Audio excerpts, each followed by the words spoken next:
So hi everyone, my name is Divya Dashadiya और आज हम लोग ने प्रीवियस लेक्चर में देखा था, हमें चार्ट्स रीड करने के बाद हमें करना क्या होता है। प्रीवियस सेशन में हमने देखा था कि चार्ट्स को रीड करना हम लोग स्टार्ट कैसे कर सकते हैं। अगर आप बिगिनर हो, आपको बिल्कुल भी समझ में नहीं आता है, कैंडल स्टिक भी समझ में नहीं आती है, ठीक है, तो हम लोग कैसे इसको रीड कर सकते हैं, कैसे एनालाइज कर सकते हैं और सपोर्ट रेजिस्टेंस कैसे लगा सकते हैं। अब सपोर्ट रेजिस्टेंस क्या होता है वो भी हमने प्रीवियस सेशन में देखा था। आज के सेशन में हम ये देखने वाले हैं कि सपोर्ट रेजिस्टेंस लगाने के बाद एक्चुअली में करना क्या होता है। Right, so let's start. तो अब जैसे ये निफ्टी 50 के चार्ट में हमने सपोर्ट रेजिस्टेंस लगाया था। फॉर एग्जाम्पल यहाँ पे हमारा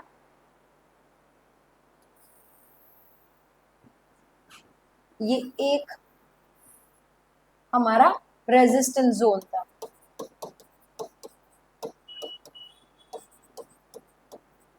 राइट, और यहाँ पे समवेयर हियर हमें दिख रहा है कि यहाँ पे हमारा सपोर्ट जोन है।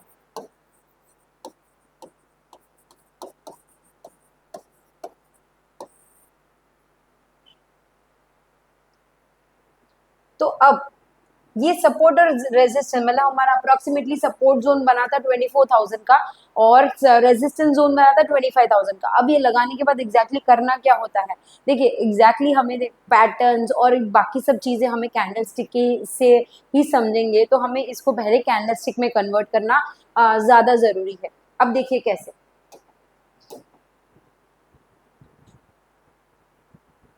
अब मैं यहाँ पे ना लाइंस बना रही हूँ 24,000 पे और 25,000 पे, बिकॉज जोन बनाना थोड़ा कंफ्यूजिंग लगेगा आज के लेक्चर में। यस, तो अभी मैंने यहाँ पे सपोर्ट और रेजिस्टेंस जोन बना दिया है। तो ये हमारा एक सपोर्ट और रेजिस्टेंस जोन है जहाँ पे मुझे दिख रहा है कि जितनी बार भी यहाँ पे 24,000 पे मार्केट आता है, यहाँ पे सपोर्ट लेके ऊपर गया है, सपोर्ट लेके ऊपर गया है, वहां पे सपोर्ट लिया ऊपर गया, सपोर्ट लिया ऊपर गया, फिर यहाँ पे सपोर्ट तोड़ा और नीचे गया है, और यहाँ पे वापस सपोर्ट लेके एक दो और तीसरी बार ऊपर गया है।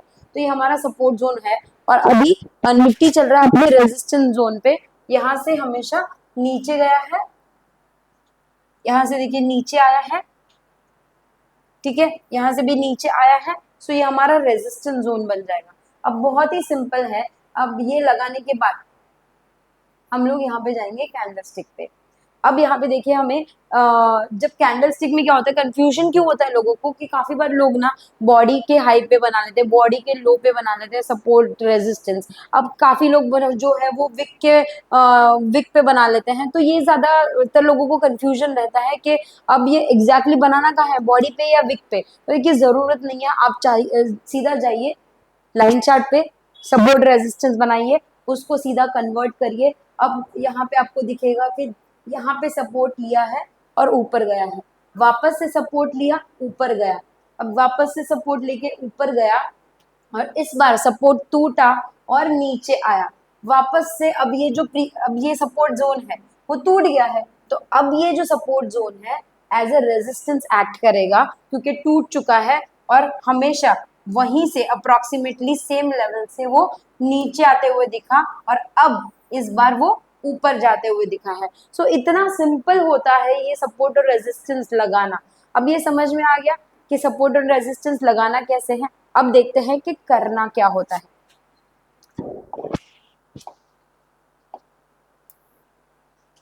सो यहाँ पे आप पहले ये डिसाइड कीजिए कि आप ऑपरेटर हो या आप एक आम आदमी है। हम लोग रिटेल ट्रेडर्स हैं या आम आदमी ऑपरेटर्स है, वो आप डिसाइड कर लीजिए।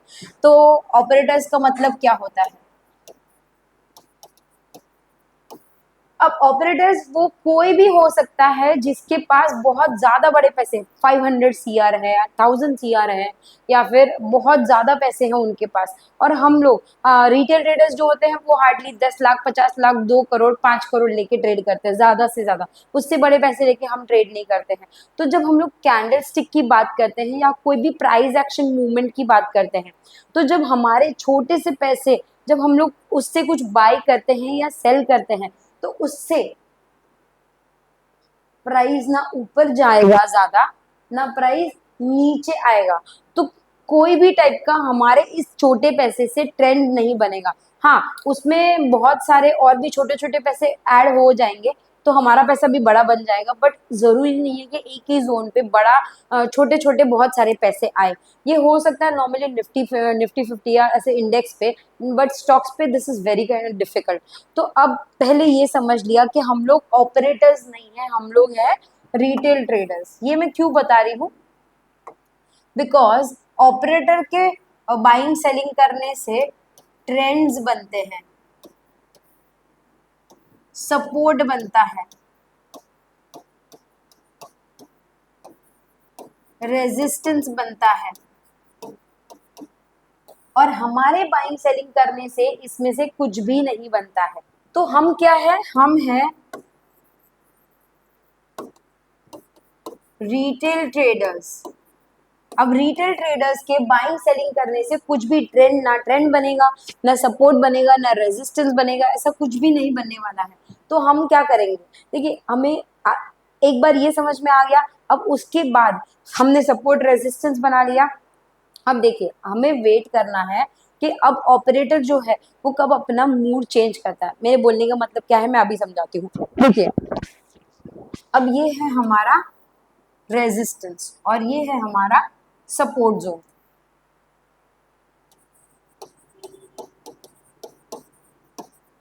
Resistance, support. अब देखिए व्हाट हैपेंस इज, यहाँ पे ये सपोर्ट है, बाइंग करें, बाइंग होगी, प्राइस ऊपर गया है। यहाँ पे देखिए प्राइस ऊपर गया है, क्यों, क्योंकि बाइंग हुई है। किसने बाइंग की है, ऑपरेटर्स ने बाइंग की है, बिकॉज इतना बड़ा ट्रेंड कर बनाने के लिए और प्राइस यहाँ पे 100 से 200 जाने के लिए यहाँ पे ऑपरेटर्स बाइंग करेंगे, तब जाके वो यहाँ पे ट्रेंड बनने वाला है। तो यहाँ पे 100 से प्राइस 200 चली गई, यहाँ पे बाइंग आई है और प्राइस ऊपर गया है। तो यहाँ पे ये कौन सा जोन है, सपोर्ट जोन। सपोर्ट जोन पे क्या हुआ है, बाइंग हुआ है। और यहाँ पे ये रेजिस्टेंस है, रेजिस्टेंस पे सेलिंग हुई है और यहाँ पे देखिए प्राइस नीचे आई है, तो यहाँ पे हुई है सेलिंग। तो किसने सेलिंग की है, सेलर्स ने, ऑपरेटर्स ने सेलिंग की है। अब हमें देखिए वो ऑपरेटर्स क्या होते हैं, इतने बड़े पैसे लेके बैठते हैं, प्लस दूसरी बात ये है कि वो सारे के सारे पैसे एक साथ ही यूज करके बाइंग सेलिंग नहीं करते हैं, वो कुछ कुछ थोड़े थोड़े पैसे यूज करके बाइंग सेलिंग करते हैं। अब उसकी वजह से क्या हो जाएगा, वो हमेशा जिस बार जितनी भी बार ये सपोर्ट जोन पे आएगा कुछ थोड़ी अमाउंट बाई करेंगे और यहाँ पे सेल करेंगे, बाई करेंगे, सेल करेंगे, एंड बिकॉज ऑफ दिस ये साइडवेज जोन जैसा कुछ क्रिएट होता है। हमें देखने मिलते हैं काफी बार छोटे छोटे कैंडल्स बने हैं, एकदम ही छोटे रेंज में घूम रहे हैं, कुछ ज्यादा ना बाइंग आ रहा है, कुछ ऐसे ट्रेंड नहीं बना हुआ है। ठीक है, तो यहाँ पे मैं वो बताना चाहती हूँ। अब देखिए होगा क्या और हमें क्या करना है। हमें देखिए जैसे ही ये नीचे आया सपोर्ट जोन, अब सपोर्ट जोन के पास आपको दिखा कि यहाँ पे सपोर्ट जोन टूट गया है, मतलब यहाँ पे ये जो 100 का प्राइस था वो टूट के अभी नीचे आ गया है और वहां पे सस्टेन कर रहा है।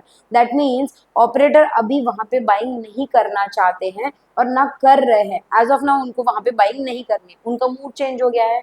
अब यहाँ पे ऑपरेटर ने क्योंकि बाइंग नहीं करी है, प्राइस नीचे चले गया है, और यहाँ पे जो बाकी सारे भी बायर्स जो है जिन्होंने यहाँ पे कहीं पे बाय करके रखे थे, जैसे हम लोग जैसे रिटेल ट्रेडर्स, जिनको ऐसा लग रहा था कि यहाँ से प्राइस ऊपर जाएगी, वो लोग यहाँ पे क्या करेंगे, एंट्री कर लेंगे, बोलेंगे यहाँ से प्राइस ऊपर जाएगी, जैसे पिछले इतने 3-4 बार से जा रही है, यहाँ से प्राइस वापस से ऊपर जाएगी। लेकिन होता क्या है, ऑपरेटर ने बाइंग नहीं करी, इसके लिए वहां से बाइंग नहीं आती है। और यहाँ पे हम जैसे जो छोटे इन्वेस्टर्स, छोटे रिटेल ट्रेडर्स जो होते हैं वो फंस जाते हैं। और यहाँ पे क्योंकि बहुत और भी बहुत लोग हैं वो, और जो हम जैसे लोग रहेंगे, ऑपरेटर की बाइंग नहीं मिली, अगर प्राइस ऊपर नहीं जा रहा तो क्या बोलेंगे, नहीं यहाँ पे एग्जिट कर देते हैं, डर लगता है हमें, क्योंकि हम बहुत ज्यादा बड़े पैसे लेके नहीं बैठे, हम छोटे छोटे पैसे लेके आए हैं, इसलिए हम जब एग्जिट करते हैं दैट मीन्स हमने सेलिंग कर दी है। और काफी और भी जो जिन्होंने पोजीशन बनाई वो लोग भी सेलिंग कर देंगे, क्योंकि उनको दिख में यहाँ पे दिख गया है कि यहाँ पे बाइंग नहीं आ रही है, यहाँ पे प्राइस ऊपर नहीं जा रही है, तो वो लोग बोलेंगे यहाँ पे एग्जिट कर देते हैं, और सब लोगों के एग्जिट करने की वजह से यहाँ पे और एक यहाँ पे सेलिंग की कैंडल बनती है, और लोग सेलिंग करना यहाँ पे शुरू कर रहे हैं, और बिकॉज ऑफ दैट यहाँ से प्राइस नीचे जाते हुए आपको दिखाई देगी। जब यहाँ पे ऑपरेटर ने बाइंग नहीं करी और हमने कर ली, तो हमारा यहाँ पे बहुत ज्यादा बड़ा नुकसान हो सकता है। तो हमें देखिए करना क्या है, सपोर्ट जोन अगर टूटा है, मतलब यहाँ पे हमें रेड कैंडल दिखी है, यहाँ पे ऐसे सेलिंग की कुछ भी ऐसे प्राइस एक्शन हमें दिखती है, तो यहाँ पे हमें सेल करना है। दैट मीन्स सपोर्ट टूटेगा तो हमें सेल करना है।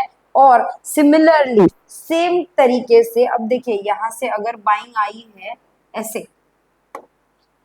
और यहाँ पे रेजिस्टेंस ब्रेक होता है लाइक दिस, तो हमें यहाँ पे बाई करना है।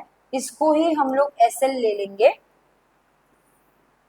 और यहाँ पे देखिए हम सेल कर सकते हैं, और यहाँ पे हम लोग सेम ये सपोर्ट जो है उसको ही एसएल रखेंगे, बिकॉज वापस से अगर वो ऊपर गया तो यही लेवल से ऊपर जाएगा इसके लिए। और अगर यहाँ पे हम लोग ट्रेल कर सकते हैं, जो प्रॉफिट्स है वो ट्रेल कर सकते हैं।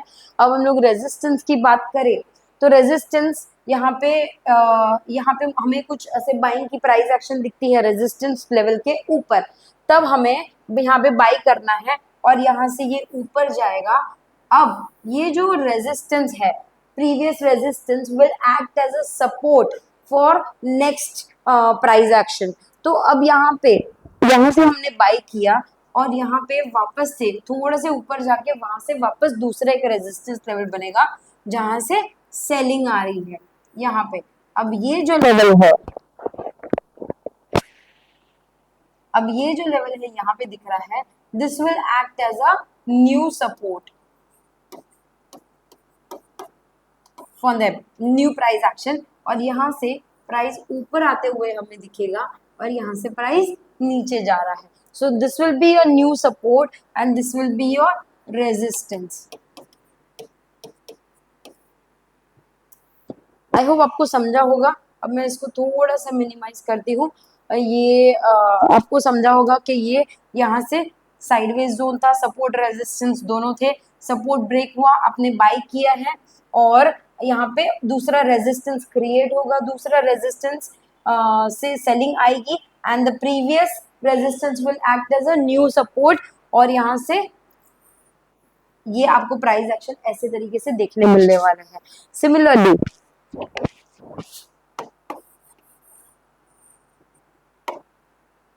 दिस सपोर्ट, यहाँ से ये प्राइस नीचे जाने के बाद वापस से ऊपर आएगी, और अब ये जो सपोर्ट है वो रेजिस्टेंस की तरह काम करेगा, और न्यू सपोर्ट फॉर्म करेगा।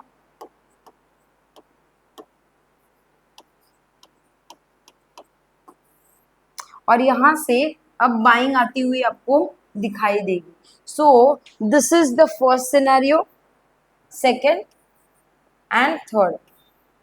आई होप आपको ये समझा होगा। ये मैंने अभी तक आपको बोर्ड पे समझाया है, but this diagram is very very important. जिसको भी देखिए प्राइस एक्शन समझना है, प्राइस एक्शन जब समझने की बात करते हैं ना, इट्स अ सब्जेक्टिव कॉन्सेप्ट, और सब लोग जब प्राइस एक्शन की बात करेंगे ना, तो इसके साथ एक अलग ही तरह का इमोशंस जुड़े होते हैं, और सब लोग के एक्सपीरियंस भी जुड़े होते हैं, based on the trading experience, investing experience, या जो भी, या फिर उनके पास वो कुछ मिथ्स में बिलीव करते हैं, वो भी जुड़े होते हैं। इसी वजह से प्राइस एक्शन जो है ना, उसको समझने में बहुत ज्यादा टाइम लग जाता है। और इसीलिए अगर आपको प्राइस एक्शन अगर आपको आती है, समझ में भी आती है, या लेकिन फिर भी आपको एक कंफर्मेशन चाहिए होता है काफी बार के लिए कि मेरा सही भी है या नहीं है, तो उसकी भी मेरे पास ट्रिक है। देखिए प्राइस एक्शन समझेंगे तब, जब ट्रेड लेंगे बहुत टाइम लग जाएगी, 2-3 साल भी लग जाते हैं काफी लोगों को। और उसके पहले अगर हमें ट्रेड लेनी है तो हमें कुछ और तरीके यूज करने होते हैं, जैसे हमें कुछ इंडिकेटर्स है, कुछ टूल्स है, वो उसको यूज करने होते हैं। लेकिन हमारा जो बेसिक जो स्टॉक मार्केट है, वो इसी के अराउंड सपोर्ट और रेजिस्टेंस के अराउंड ही घूमते रहता है। So this is the basic और ये तो आपको समझ में आना ही चाहिए। और इसका आप ये पूरा डायग्राम अच्छे से ड्रॉ करिए, समझने की कोशिश कीजिए, रियल लाइफ चार्ट में अच्छे से आप ड्रॉ कीजिए। होने ये समझ में आया आपको? आई होप मैंने बहुत अच्छे से सिंप्लीफाइड किया है इसको और आपको समझ में आया होगा। अब हम लोग चलते हैं निफ्टी 50 के चार्ट पे। अब समझते हैं कि हमें चार्ट पे ये कैसे अप्लाई करना है। सो यस, ये हमने ऑलरेडी सपोर्ट रेजिस्टेंस लगा दिया था। देखिए अब करना क्या है। ओके, सो ये हमारा सपोर्ट है और ये हमारा रेजिस्टेंस है। अब यहाँ से प्राइस ऊपर गया है, नीचे आया है, ये रेजिस्टेंस है, ये ब्रेक किया, यहाँ पे बाई किया, ये एसएल है और यहाँ से रीटेस्ट करके ये वापस गया है। Can you see this? यहाँ पे कितना अच्छा हमें बाइंग मिला है और ये हमारा एसएल था। हालांकि ये रीटेस्ट करके ऊपर गया है और अब ये क्योंकि पहले सपोर्ट था रेजिस्टेंस, अब ये सपोर्ट बन जाएगा ये ब्रेक होने के बाद। और ये रीटेस्ट के बाद अब वहां वापस से नीचे आया है, तो यहाँ पे हमने सेल किया और ये हमारा देखो हमने टारगेट ट्रेल करके ये यहाँ तक का टारगेट लिया। वापस से अब ये जो सपोर्ट था, this support will act as a resistance here और वापस से नीचे गया है, वापस से नीचे गया है, हमें दिख रहा है। तो हम यहाँ पे वापस हमें यहाँ पे सेल कर सकते हैं, लेकिन एक बार हमने कर दिया है, हमें क्या करना है, सपोर्ट ब्रेक किया तो हमने सेल किया है। अब हमें ये रेजिस्टेंस मिला है और रेजिस्टेंस यहाँ पे ब्रेक किया, हमने बाय किया और ये यहाँ पे ऊपर जाते हुए मुझे यहाँ पे दिख रहा है। अब क्या हो जाएगा, ये अब रेजिस्टेंस ब्रेक किया, अब ये सपोर्ट की तरह काम करेगा और अब जैसे ही ये नीचे आता है और ऊपर जाएगा या फिर अभी भी ऊपर यहाँ पे जाता है तो हम यहाँ पे बाय कर सकते हैं। तो इस तरह से हमें यहाँ पे सपोर्ट और रेजिस्टेंस पे बाइंग और सेलिंग प्लेस करनी होती है। और अभी हमें दिख रहा है कि ये हमारे रेजिस्टेंस के पास खड़ा हुआ है, तो हम वेट करेंगे। यहाँ से देखिए नीचे आ सकता है, इसीलिए 25,000 पे जो ट्रेड लेना है, थर्सडे फ्राइडे को भी एक भी ट्रेड नहीं मिला था, आज भी निफ्टी में सेलिंग का ट्रेड मिला है क्योंकि यहाँ पे सेल हो रही है, सेलिंग हो रही है और रेजिस्टेंस पे सेलिंग होती है, वो रीटेस्ट करके बाद में ऊपर जाता है तो ज्यादा बेहतर रहता है। और यहाँ पे हम लोग देखेंगे 25,000 के लेवल पे अगर वो ऊपर जाते हुए दिखेगा तो हमें यहाँ पे बाई करना हो। तो दिस जस्ट एन एग्जांपल, मैं यहाँ पे एक निफ्टी 50 का एग्जांपल लेके यहाँ पे एक्सप्लेन कर रही हूँ। अब कोई भी स्टॉक पे यहाँ पे सपोर्ट रेजिस्टेंस बना के आपको देखना है कि यहाँ पे कहाँ पे बाइंग सेलिंग हो रही है। कुछ भी डाउट है आप व्हाट्सएप कर सकते हो, मैं आपका डाउट क्लेरिफाई करने की पूरी कोशिश करूंगी।